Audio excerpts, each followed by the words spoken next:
জগজীবন নয়নে হে রাম। জোরে বলেন। বলছে আপনাকে ব্যাখ্যা করতে হবে না, আপনি শুধু কথাগুলো গানগুলো বলে যান। হ্যাঁ, জগজীবন নয়নে হে রাম। হ্যাঁ। একদিনের বেলা তুলসীর অঙ্কুর, এই যে মানে চাষ করে চাষি ভাই দোহর তাহার। হুম। একদিনের বেলা সেও বিচ্ছিন্ন এবারে জমিনে ছড়ায়। হুম। একদিনের বেলা তুলসীর অঙ্কুর ছড়ায়, হুম। এরকম ভাবে আছে। না, দুই দিনের বেলায় বলেন। তুলসী দুয়ে পাতা হয়। হ্যাঁ। 3 দিনের বেলা তুলসী 3 পাতা হয়। 4 দিনের বেলা তুলসী চিরল চারল হয়।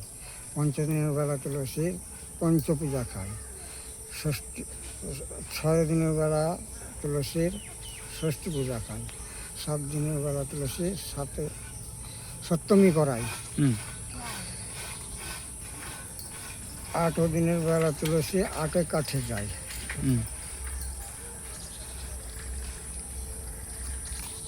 তারপরে 9 দিনের বেলা তুলসী নবমী করায়।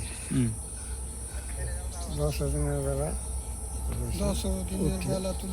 উঠে নিয়ে যায়। ওই যে স্নান করতে গেল জগন্নাথের দুটি পান্ডা, ওকে বললাম ওইটি সাজিয়া ফের বলতে হবে, ছেড়ে দিলাম। এটি 10 দিনের বেলা থেকে শেষ।